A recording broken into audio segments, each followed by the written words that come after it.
இப்போ அரசாங்கம் என்ன செஞ்சுட்டாங்கன்னா எல்லா பெர்மிஷன் எடுக்கிற இடத்தையும் ஒரு இடத்துக்கு கொண்டாந்துட்டாங்க. ஒரு டிபார்ட்மெண்ட்டுக்கு கொண்டாந்து ஒரு இடத்துல வச்சுருக்குறாங்க. இப்போ நீங்கள் அந்த டிபார்ட்மெண்ட்டுக்கு போனாலே உங்களுக்கு தேவையான எல்லா பெர்மிஷனும் ஒரு 2-3 டேஸில் நீங்கள் எடுக்கிற மாதிரி இருக்கும். அதுக்கு என்ன சப்போர்ட் வேணுமோ நான் ஜெயகாந்தன் தெரியும். நான் ஏற்கனவே உங்களுக்கு என்ன உதவி வேணும்னாலும் எந்த விதமான எதிர்பார்ப்புகளும் இல்லாமல் என்னால் இண்டிவிஜுவலாக உங்களுக்கு வந்து செஞ்சு கொடுக்க முடியாது. எந்த பிரச்சனையுமே கிடையாது. நீங்கள் ஒரு கால் பண்ணிவிட்டு கொழும்புக்கு வரேன்னு சொன்னீங்கனாலே போதும். எங்களுடைய நாடு வந்து ரொம்ப விழுந்த டைமில் எங்களுக்கு முதலாவது வந்து கை கொடுத்தது வந்து இந்திய நாட்டினுடைய பிரதமரும் இந்த மக்கள். அதை வந்து நாங்கள் என்னைக்குமே எங்கள் வாழ்நாளில் மறக்க மாட்டோம். ஏன்னா எங்களுக்கு ஒரு கவர்மெண்ட், அந்த பெரும்பான்மை மக்கள் வந்து இந்தியாவை வந்து ஒரு தவறான கண்ணோட்டத்திலே பார்த்துக்கிட்டு இருந்தாங்க. இன்னைக்கு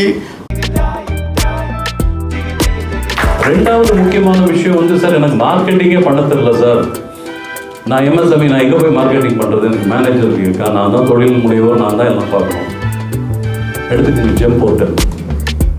என்ன வேணால் ப்ராடக்ட் மார்க்கெட் பண்ணுங்கள், உங்கள் ப்ராடக்ட் விற்கிறதுக்கு தயார் பண்ணுறோம் அப்படின்னு சொல்லி கவர்மெண்ட் ஒரு இனிஷியேட்டிவ் பண்ணது தான் ஜெம் போர்ட்டல்.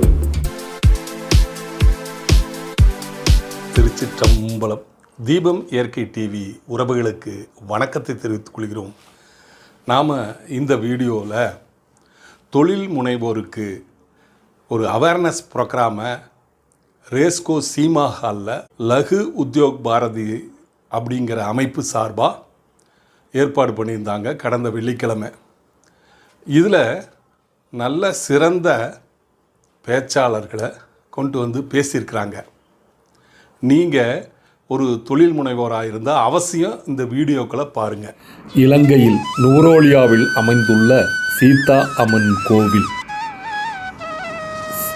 சீத்தையை தேடிச் சென்ற அனுமன் கணையாளியை கொடுத்து ராமபிரான் வந்து கொண்டிருக்கிறார் என்று அறிவிப்பு கொடுத்த இடம் இந்த சீத்தையம்மன் திருக்கோயில் அமையப்பெற்ற இடம். இத்திருக்கோவிலுக்கு தேவையான கலசங்கள் மற்றும் பூஜை சாமான்கள் எல்லாம் கோவையிலிருந்து எடுத்துச் செல்லப்பட்டிருக்கிறது என்பது ஒரு சிறப்பு.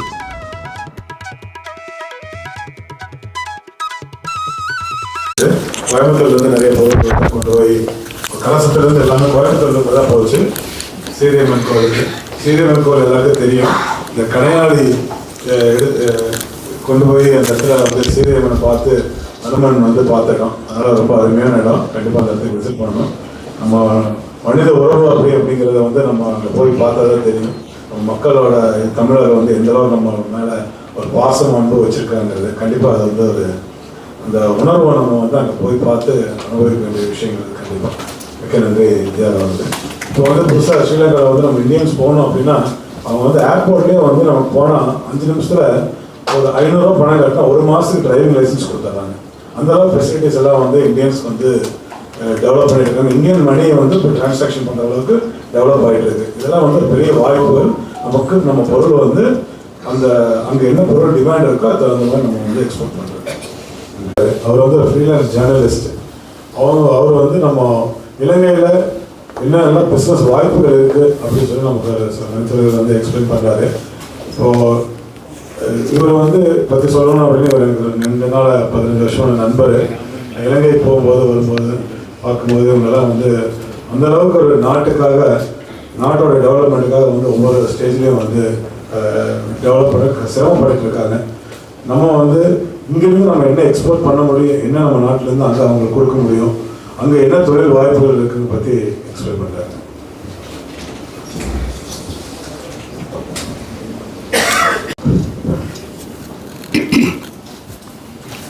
அனைவருக்கும் இனிய மாலை வணக்கம். நான் ரொம்ப நேரம் எடுக்க விரும்பலை. நான் எப்பவுமே நிறைய கதைகள் கேட்டு உங்களுக்கு டைம் போயிருக்கு. ஒரு 10 மினிட்ஸில் நான் முடிக்கிறேன். உண்மையிலே இந்த சந்தர்ப்பத்தை கொடுத்த ஜெயகாந்தன் உள்ளிட்ட அந்த குழுவினருக்கு எனக்கு நன்றியை தெரிவிக்கிறேன். அதே நேரத்தில் ஏற்கனவே பார்த்த சுதாகர் சார் இங்கே இருக்கிறார், அவருக்கும் என்னுடைய நன்றிகள். உண்மையிலே அவங்களுக்கு தெரியும் இலங்கை கடந்த 3-4 வருடங்களாக எப்படி இருந்துச்சு, என்ன இருந்துச்சு. நம்ம அதை பற்றியெல்லாம் பேசுகிறதுக்கு நான் விரும்பவே இல்லை. ஏன்னா அதெல்லாம் முடிஞ்ச விஷயங்கள் முடிஞ்சதாகவே இருக்கட்டும், அதை பற்றி நம்ம பேசி நம்ம காலத்தை ஓட்ட வேண்டிய விஷயம் இல்லை. ஆனால் இப்போ இலங்கை வந்து மிக வேகமாக வளர்ந்துக்கிட்டு வருது. ஏன்னா நிறைய இன்வெஸ்டர்ஸ் வராங்க. குறிப்பாக அவங்களுக்கு தெரியும், புலம்பெயர்ந்த தமிழர்கள் வெளிநாடுகள்லேருந்து அவங்க இன்வெஸ்ட்மெண்ட் கொண்டுட்டு வராங்க. அதே போல் எங்களுடைய டூரிசம் இண்டஸ்ட்ரி ரொம்ப வேகமாக இப்போ வளர்ந்துக்கிட்டு இருக்குது. இப்போ நீங்கள் பார்த்தீங்கன்னு சொன்னால் நிறைய நாடுகளுக்கான விசாலாம் ஃப்ரீ பண்ணியாச்சு. ஸ்பெஷலாக இந்தியாவுக்கு வந்து விசா ஃப்ரீ. நீங்கள் ஜெயகாந்தனுக்கு தெரிய வந்த ஏர்போர்ட்டில் ஒரு 5 மினிட்ஸில் க்ளியர் பண்ணிட்டு வெளியே வந்துடலாம். அப்படி ரொம்ப ஃபெசிலிட்டிஸ் இந்த புது கவர்மெண்ட் கொடுத்துருக்கு. அதே போல் உங்களுக்கு தெரியும், இன்றைக்கி இருக்கிற அனுரகுமார் திசாநாயக்க அரசாங்கம் வந்து அவர் வந்து ரொம்ப ஒரு ஆக கீழ்மட்டத்திலிருந்து ஒரு ஜனாதிபதியாக வந்தவர், எந்த விதமான அரசியல் பின்புலம் இல்லாமல் வந்தவர். அவங்க விட்டு எதிர்பார்ப்புகள் என்னென்னா, இந்த நாட்டில் உள்ள ஊழலை ஒழிச்சா இந்த நாடு கட்டாயமாக முன்னேறுங்கிறது. அதுதான் உண்மை. அதுக்கு வந்து அரசாங்கம் இப்போ நிறைய முக்கியத்துவம் கொடுத்து ரொம்ப அதை ஸ்பீடாக செஞ்சுக்கிட்டு இருக்கிறாங்க. உங்களுக்கு செய்திகள் எல்லாம் பார்த்தீங்கன்னா தெரியும், நிறைய வேலைகள் நடந்துக்கிட்டு இருக்கு. அதே நேரத்தில் இன்றைக்கி இலங்கையில் இருக்கிற அநேகமானவர்கள் வந்து இந்த டூரிசம் இண்டஸ்ட்ரியில் தான் டார்கெட் பண்ணி வேலை செஞ்சுக்கிட்டு இருக்காங்க. ஸ்பெஷலாக இன்னைக்கு இந்தியாவிலேருந்து நிறைய பேர் வந்து இன்வெஸ்டர்ஸ் அங்கே ஹோட்டல்ஸ் ஸ்டார்ட் பண்ணியிருக்கிறாங்க. அதே போல் சைனா பார்த்தீங்கன்னா, சைனா வந்து ஒரு போர்ட் சிட்டின்னு வேறு ஒரு கன்செப்டே உருவாக்கி எங்கள் நாட்டோட அந்த மெப்பையே ஒரு வேறு விதமாக கொண்டு போய் கடல் உள்ளுக்கு இப்போ 5 கிலோமீட்டர் உள்ளுக்கு அவங்க மணல் நிறச்சி ஒரு வேறு கன்செப்ட் உள்ள அவங்க போயிட்டுருக்குறாங்க. அந்த விஷயத்தில் வந்து டூரிசம் வந்து ரொம்ப ஸ்பீடாக வேலை டெவலப் ஆகிக்கிட்டு இருக்கு. டூரிசமில் இன்வெஸ்ட் பண்ணுறதுக்கு ரொம்ப ஈஸி. ஏன்னா இப்போ அங்கே நிறைய ஹோட்டல்ஸ், அதே போல் மெயினாக பார்த்தோம்னு சொன்னால் luxury resorts, adventure sports and இந்த மெடிக்கல் டூரிசம் ரொம்பவே அங்கே தேவைப்படுது. என்னன்னு கேட்டால், பொதுவாக நம்ம பார்த்தோம்னாலே இலங்கைக்கும் இந்தியாவுக்கும் ரொம்ப நெருக்கமான ஒரு தொடர்பு இருக்குது. என்னுடைய பரம்பரை எல்லாமே இங்கே புதுக்கோட்டையிலேருந்து போனவங்க தான், எங்கள் தாத்தா பாட்டியெல்லாம். அப்போ அநேகமானவர்கள் வந்து இப்போ இந்தியாவுக்கு டூரிசம், அந்த மெடிசின் டூரிசமாக வரவங்க நிறைய கூடியிருக்கிறாங்க. ஏன்னா அவங்களுக்கு வந்து இங்கே வந்து ஓரளவு எஃபோர்ட் பண்ணக்கூடிய அந்த வாய்ப்பு இருக்குது. அப்போ நான் நினைக்கிறேன் அந்த ஃபீல்டில் இருக்கிறவங்க நிறையா இன்வெஸ்ட் பண்ணுறதுக்கான வாய்ப்பு இலங்கையில் நிறையா இருக்குது. அதுக்கு ஏன்னா இப்போ பொதுவாகவே வந்து அவங்களுக்கு தெரியும், எங்களுடைய நாடு நல்லா இருந்த காலத்தில் சிங்கப்பூருக்கு கூட ட்ரீட்மெண்ட்டுக்கு போனவங்க இருக்கிறாங்க. இப்போ அநேகமாக கூடுதலாக இலங்கைக்கு இந்தியாவை நோக்கி வராங்க. அப்போ அவங்களுக்கு இங்கே வரும்போது அவங்களுக்கு சில சின்ன சின்ன தடங்கல்கள் மாதிரி இருக்குது. அதெல்லாம் வந்து கிளியர் பண்ணி அந்த சைடில் நிறைய இன்வெஸ்ட்மெண்ட் கொண்டு வர முடியுமா இருந்தால் இலங்கைக்கு அதில் ஒரு பெரிய வாய்ப்பு இருக்குது. அதே போல் ஐடி செக்டரை பொறுத்த வரைக்கும் அவங்களுக்கு தெரியும், ஐடி செக்டர் வந்து இப்போ எங்களுக்கு ஒரு அங்கே பெரிய டிமாண்ட் ஒன்று மார்க்கெட் ஒன்று இருக்குது. ஆனால் ஐடி நம்ம அங்கே எந்த விதமான ப்ரொடக்ஷனுமே செய்கிறது இல்லை. அப்போ அதுக்கு இங்கேருந்து இன்வெஸ்டர்ஸ் வருவாங்களா இருந்தால் அவங்களுக்கு ஒரு பெரிய வாய்ப்பு இருக்குது. அது என்ன காரணம்னா, ஒரு நாள் டே பே வந்து 1000 ருபீஸ் நீங்கள் பே பண்ணுறீங்க. 1000 ருபீஸ்னால் எங்கள் காசுக்கு 3500 ரூபா. ஆனால் இன்றைக்கி அதில் ஆஃப் பேமெண்ட் தான் அங்கே தொழிலாளர்கள் ஒரு 500 ரூபா தான். உங்கள் காசில் 500 ரூபா கொடுத்தீங்கன்னா அங்கே ஒரு 1750 ரூபாங்கிற மாதிரி தான் அந்த இது போகுது. அப்போ அரசாங்கமும் வந்து இப்போ இன்வெஸ்டர்ஸ்க்கு நிறைய என்னன்னு கேட்டால், ஏற்கனவே வந்து இந்த பிஓஐங்கிற சிஸ்டத்துள்ளுக்கு வந்து அதில் பிஓஐ உள்ளுக்கு போயிட்டு அதில் பெர்மிஷன் எடுக்கிறது. அது இப்போ அரசாங்கம் என்ன செஞ்சுட்டாங்கன்னா, எல்லா பெர்மிஷன் எடுக்கிற இடத்தையும் ஒரு இடத்துக்கு கொண்டாந்துட்டாங்க. ஒரு டிபார்ட்மெண்ட்டுக்கு கொண்டாந்து ஒரு இடத்துல வச்சுருக்கிறாங்க. இப்போ நீங்கள் அந்த டிபார்ட்மெண்ட்டுக்கு போனாலே உங்களுக்கு தேவையான எல்லா பெர்மிஷனும் ஒரு 2-3 டேஸில் நீங்கள் எடுக்கிற மாதிரி இருக்கும். அதுக்கு என்ன சப்போர்ட் வேணுமோ, நான் ஜெயகாந்தன் தெரியும், நான் ஏற்கனவே எங்களுடைய முன்னாள் கல்வி அமைச்சர் ராதாகிருஷ்ணன் அவர்கிட்ட மீடியா செக்ரட்டரியாக இருந்தேன். அப்போ அந்த நேரம் நம்ம ஜெயகாந்தனோடு சேர்ந்து நிறைய வேலைகள் செஞ்சுருக்கோம். அப்படியானவங்க யார் வர இன்வெஸ்டர்ஸ் வந்தாங்களா இருந்தால் நேரடியாகவே நம்ம அமைச்சர்களோடு தொடர்புபடுத்தி செய்கிறதுக்கான எல்லா சந்தர்ப்பமும் இருக்குது. அது ஒன்றுமே பிரச்சனையே கிடையாது. இப்போ நாங்கள் இந்த 2-3 நாளும் அந்த மாதிரி விஷயங்கள் கொஞ்சம் பேசியும் இருக்கிறோம். அது இல்லாமல் பார்த்தா அடுத்த பக்கத்தில் ஸ்பிரிச்சுவல் டூரிசம் வந்து ரொம்ப ஸ்பீடாக வந்து வளருது. உங்கள் எல்லாருக்கும் தெரியுமா இருக்கும்னு நினைக்கிறேன். ராமாயணத்தோடு தொடர்பட்ட சீதையம்மனுக்குன்னு ஒரு ஆலயம் இருக்குது. உலகத்துலேயே சீதையம்மனுக்குன்னு ஒரே ஒரு ஆலயம் வந்து நாங்கள் இருக்கிற என்னுடைய ஊரில் சீதாலிங்கிற ஊரில் தான் இருக்குது. அதில் ஒரு ட்ரஸ்டி போர்ட்லேயும் நான் இருக்கிறேன். அது சம்மந்தமாக நாங்கள் போன வருஷம் 2024ஆம் ஆண்டு கும்பாபிஷேகம் நடந்த போது இங்கேருந்து நிறைய விஷயங்கள் அங்கே எடுத்துக்கிட்டு போனோம். அந்த ஸ்பிரிச்சுவல் டூரிசம் ரொம்ப ஸ்பீடாக வளருது. என்னன்னு கேட்டால், இப்போ வந்து ஜஃப்னாவில் இருக்கிற, யாழ்ப்பாணத்தில் இருக்கிற ஆலயங்களாக இருக்கட்டும், அல்லது மலையகப்பதியில் இருக்க ஆலயங்களாக இருக்கட்டும், இப்போ ஜஃப்னாவுக்கு டிரெக்ட் ஃப்ளைட் வந்துருச்சு, இந்தியாவுக்கும் ஜஃப்னாவுக்கும். இப்போ இந்தியாவுக்கும் கொழும்புக்கும், அதே போல் கொழும்புக்கும் சென்னைக்குமோ அல்லது வேறு எந்த போர்ட்டுக்கு வரதா இருந்தாலும் மேக்ஸிமம் 1 hour தான். நான் நினைக்கிறேன் இந்தியாவை பொறுத்த வரைக்கும் மிக ஃப்ளைட்டில் போய்ட்டு ஒரு டக்குன்னு இறங்கக்கூடிய ஒரு நாடாக இருந்தால் அது இலங்கையாக தான் இருக்கும். அப்போ அதனால் அங்கே இன்வெஸ்ட் பண்ணுறதுலையோ அங்கே போக்குவரத்துலையோ உங்களுக்கு எந்த பிரச்சனையும் இருக்காது. இப்போ நிறைய இலங்கையில் ஹைவேஸ் வந்துருச்சு. இப்போ கோல் மாத்தரை அம்பந்தோட்டாயிரத்தி ஹைவே போயிடுச்சு. கிட்டத்தட்ட கோல்லாம் ஒரு 300 கிலோமீட்டருக்கு கொழும்புலேருந்து 1.5 hour 2 hour போயிடலாம். ஹைவேஸ் வந்து நல்ல பெரிய ஸ்டாண்டர்டில் போட்டுட்டாங்க. அப்போ அதனால் இன்றைக்கி டூரிசம் வந்து ரொம்ப ஸ்பீடாக டெவலப் ஆகுது. அந்த எக்கோ டூரிசம்ங்கிறது இன்னும் கூடுதலாகவே டெவலப் ஆகுது. அப்போ அதுக்கு வந்து இன்னுமே ஹோட்டல்ஸ் ரூம்ஸ் அதெல்லாமே ஒரு டிமாண்டாக தான் இருக்குது. இப்போ நம்ம போய் நீங்கள் ஆன்லைனில் பார்த்தாலுமே எந்த ஹோட்டல் எடுத்தாலும் 75% அவங்க ஃபுல்லாக தான் இருக்காங்க. சில நேரங்களில் ரூம்ஸே எடுக்கிறது ரொம்ப கஷ்டமான ஒரு சிச்சுவேஷன் இருக்குது. அதனால் அந்த பக்கம் கொஞ்சம் நீங்கள் இருக்கிறவங்க யாரும் அந்த மாதிரி ஐடியாஸ் இருக்கிறவங்க இருந்தால் டார்கெட் பண்ணலாம். அதே நேரத்தில் அக்ரிகல்ச்சரை பொறுத்த வரைக்கும் நாங்கள் இப்போ நேற்று கூட போயிட்டு யூனிவர்சிட்டி ஆஃப் அக்ரிகல்ச்சர் கோயம்புத்தூர் அவங்க சாரோட பேசணும். அப்போ அங்கேயே என்ன எங்களுக்கு இருக்க பிரச்சனை என்னன்னு கேட்டால் ப்ரொடக்ஷன் காஸ்ட் கூடுது. இப்போ நான் எங்களுக்கு இன்றைக்கி நிலைமையில் எங்கள் கிழங்கு உருளைக்கிழங்கு 1 கிலோ 400 ரூபா, கேரட் 1 கிலோ 800 ரூபா, கோவா 1 கிலோ 360 ரூபா, பீட் வந்து 900 ரூபா போகுது. அப்போ எங்களுக்கு என்ன நடக்குதுன்னு கேட்டிங்கன்னு சொன்னால் எங்களுக்கு வந்து அந்த ப்ரொடக்ட் காஸ்ட் கூடுறதுனால விவசாயிகளுக்கு வந்து அந்த விலைக்கு விற்கலைன்னா அவங்க விவசாயத்தை முன்னே கொண்டு போக முடியாது. அப்போ அது ஏன் அந்த ப்ராடக்ட் காஸ்ட் கூடுதுன்னு பார்த்தோம்னா எங்கள் நாட்டை பொறுத்த வரைக்கும் எல்லா வளங்கள் இருந்தாலும் நாங்கள் வந்து சீட்ஸ் டெவலப் பண்ணுறது இல்லை. எல்லாமே எங்களுக்கு ஹாலண்ட்லேருந்தும் ஃப்ரான்ஸ்லேருந்தும் ஆஸ்திரேலியாவிலேருந்து தான் வருது. அப்போ இப்போ இந்தியாவை நாங்கள் பக்கத்துலேயே வச்சுக்கிட்டு நாங்கள் ஏன் அங்கே போய் வாங்கணுங்கிற ஒரு கேள்வி எங்களுக்கு இருக்குது. அப்போ அதனால தான் இப்போ நேற்று நாங்கள் பேசியிருக்கோம் யூனிவர்சிட்டியில். அந்த பக்கத்தில் யாராவது இன்ட்ரெஸ்ட் இருந்து அக்ரிகல்ச்சர் பக்கம் வருவாங்களா இருந்தால் நிறைய வாய்ப்புகள் இருக்குது. ஏன்னா இப்போ துபாய்க்கு, சவுதிக்கு, கட்டாருக்கெல்லாம் அங்கேருந்து வெஜிடபிள் பேக் பண்ணி அனுப்புகிறாங்க. ஆனால் என்னென்னா அந்த பேக் பண்ணி அனுப்புகிறவங்களுக்கு கூட அந்த அளவு வெஜிடபிள்ஸ் கிடைக்குதில்லை. ஏன்னா இப்போ ஸ்பெஷலாக எடுத்தோம்னு சொன்னால் அந்த வெஜிடபிள் ஃபீல்டை பொறுத்த வரைக்கும் ஸ்டோரேஜ் பிரச்சனை வந்துடும். ஏன்னா ஒரு சீசனுக்கு வந்து ரொம்ப லோவுக்கு வந்துடும் ப்ரைஸ், ஒரு சீசன் ரொம்ப ஹைக்கு போயிடும். அப்போ அந்த லோவுக்கு வர்ற நேரத்தில் அதை ஸ்டோர் பண்ணி அதை ஃபெசிலிட்டேட் பண்ணுறதுக்கு வந்த வாய்ப்புகள் அங்கே ரொம்ப இல்லை. இப்போ அந்த மாதிரி இன்வெஸ்ட்மெண்ட்டுக்கு வர இடமா இருந்தால் அங்கே பெரிய ஆப்பர்ச்சுனிட்டிஸ் இருக்குது. முழு இலங்கையிலையுமே அந்த வாய்ப்பு இருக்குது.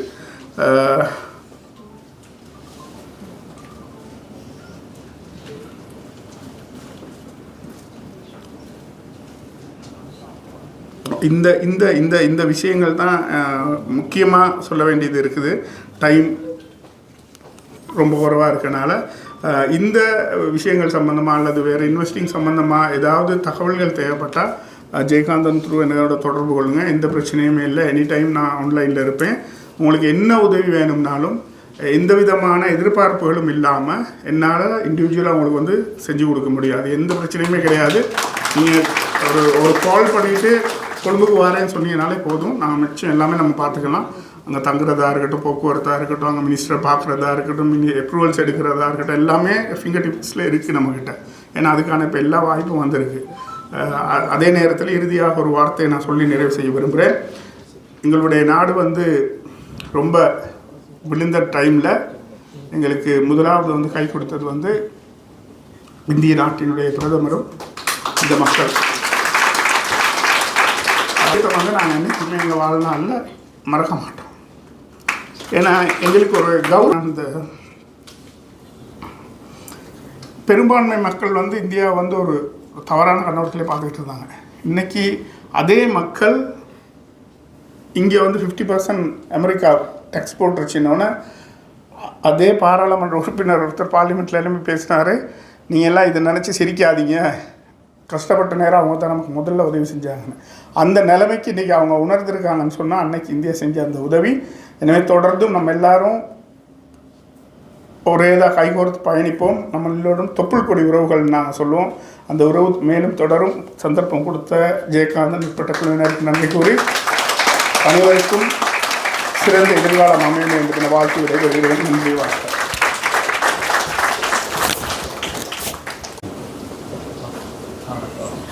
அடுத்ததாக திரு நேஷனல் எக்ஸிக்யூட்டிவ் கமிட்டி மெம்பர் திரு விஜயராகவன்ஜி அவர்கள் ஸ்டேட்மெண்ட் ஒரு வார்த்தைகள். சீனியர் அவங்களோட ஆசைகள் எப்பவுமே எனக்கு இருக்கணும்.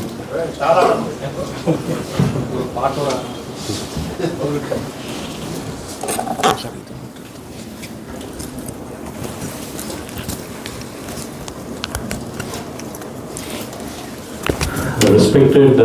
Professor Ganesavavadi ji, distinguished speakers of today evening, leaders of Lagudeva Bharati, members of Lagudeva Bharati Coimbatore, ladies and gentlemen, warm good evening, vanakkam, namaskar to all of you. First of all, I apologize for the delay in my coming today in the evening. I had another meeting, அதனால் வர முடியல, கொஞ்சம் லேட்டாக ஆனதுக்கு வருத்தம் தெரிவிச்சுக்கிறேன். Jam-packed audience, jam-packed program. இப்போ முக்கியமான கேள்வி என்னன்னா, இப்போ இங்கே பேசினவங்க எல்லாரும் வந்து நிறைய விஷயங்கள் வந்து உங்ககிட்ட பகிர்ந்துருக்காங்க. Each and everything what they said அப்படிங்கிறது வந்து நம்ம தொழில் முனைவோருக்கு ரொம்ப ரொம்ப முக்கியம். இன்னைக்கு காலகட்டம் மாறிட்டு இருக்கு. ஒரு பக்கம் வந்து வோக்கல் ஃபார் லோக்கல் சொல்லி ஆத்ம நிர்பர் பாரத்துக்காக ஒர்க் பண்ண சொல்லி நம்ம எல்லாரும் ஒர்க் பண்ணிட்டு இருக்கோம். அதுக்குண்டான நடவடிக்கைகள் எடுத்துட்டு இருக்காங்க. இப்போ கூட we expect the GST taxes to reduce in a very short period of time. இதெல்லாம் தொழிலை ஊக்கப்படுத்துறதுக்காக நம்ம கவர்மெண்ட் பண்ணிட்டு இருக்காங்க. இன்னொரு பக்கம் இந்தியாவுக்கு மட்டும் பண்ணால் போதுமா, ஏன் வெளிநாட்டுக்கு கொடுக்கக்கூடாதா அப்படின்னு சொல்லி இன்னைக்கு பேசின எல்லா ப்ரோக்ராமும் நீங்கள் கூட்டி கழிச்சு பார்த்து செஞ்சீங்கன்னா I think you will become one of the largest exporters from out of Coimbatore. இன்னைக்கு பேசின விஷயங்கள் எல்லாம் நாங்கள் ரொம்ப காலமாக ஆராய்ஞ்சிட்டு கவர்மெண்ட்டுக்கு வந்து நிறைய ரெப்ரஸன்டேஷன் ஃப்ரம் லகுதேவ் பாரதி கொடுத்துருக்கோம். சார் எங்களுக்கு ஃபினான்ஸே இல்லை சார், எம்எஸ்எம்இக்கு எந்த பேங்க் போனாலும் வந்து எங்களை மதிக்க மாட்டேங்கிறாங்கன்னோம்.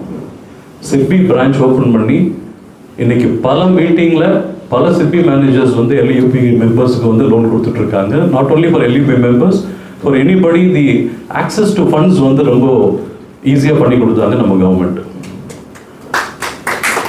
ரெண்டாவது முக்கியமான விஷயம் வந்து, சார் எனக்கு மார்க்கெட்டிங்கே பண்ண தெரியல சார், நான் எம்எஸ்எம்இ நான் எங்கே போய் மார்க்கெட்டிங் பண்ணுறது, எனக்கு மேனேஜர் இருக்கா, நான் தான் தொழில் முனைவோர், நான் தான் எல்லாம் பார்க்கணும். எடுத்துக்கோங்க ஜெம் போர்ட்டல்.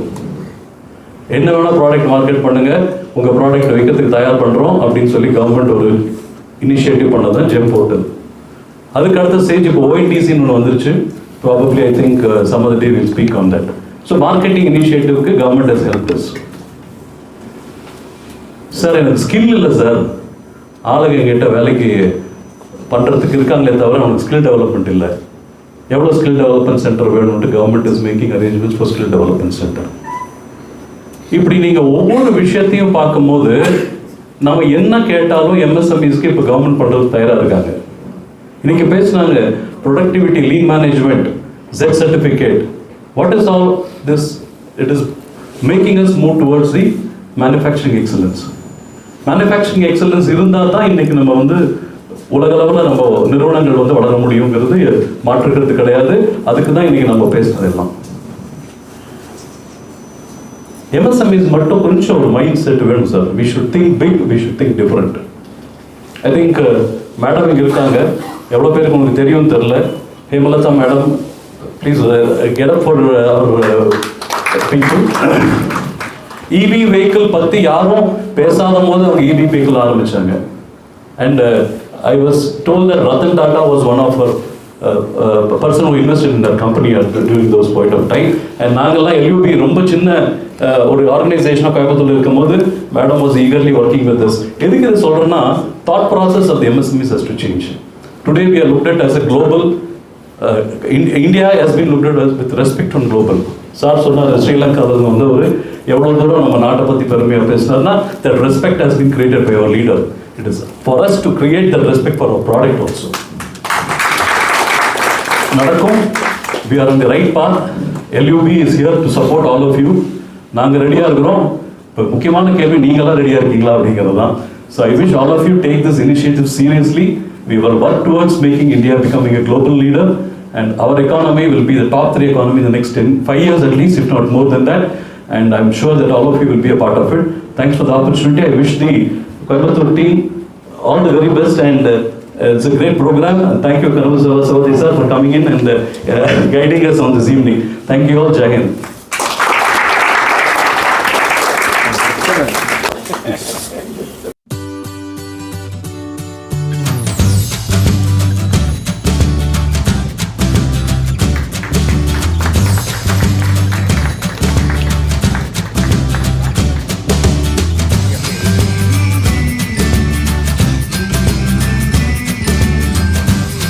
அழகிய சுற்றுச்சூழல் நிறைந்த ரத்னம் கல்லூரி அருகில் மேம்பாலமடியில் மீனாட்சி கல்லூரி எதிர்ப்புறம் மலை சூழ்ந்த தீபம் நகர் பை ரத்தினம் மாநகராட்சி எல்லைக்குட்பட்டு டிடிசிபி அப்ரூவலுடன் தயாராக இருக்கிறது. வீடு கட்ட தகுதியான இடம். அனைத்து சைட்டுகளும் வடக்கு பார்த்த சைட்டுகள். தெருவிளக்குகள், சாக்கடை வசதி. ஒரு ரோட்டிலே சென்று மற்ற ரோட்டிலே வெளிவந்து விடலாம். அங்கிருந்து 1/2 கிலோமீட்டரிலே பொள்ளாச்சி ரோட்டை சந்தித்து விடலாம். சகல வசதியுடன் கூடிய சைட் விற்பனைக்கு தயாராக இருக்கிறது. காற்றோட்டமான இடத்திலே, அமைதியான இடத்திலே, மரங்களுக்கு இடையிலே புதிதாக காத்து கொண்டிருக்கிறது உங்களுக்காக. இதுபோல் இடம் கிடைப்பது மிக அரிது. தேவைக்கு முன்பணம் செலுத்தி புக் பண்ணுங்கள். தீபம் நகர் பை ரத்தினம். தொடர்புக்கு 9894787369. வீடு கட்ட தேவையான லோன் 90% வாங்கித்தர தயாராக இருக்கிறோம். உடனே தொடர்பு கொள்ளுங்கள். உங்கள் வீடு உங்கள் கையில். தீபம் நகர் பை ரத்தினம்.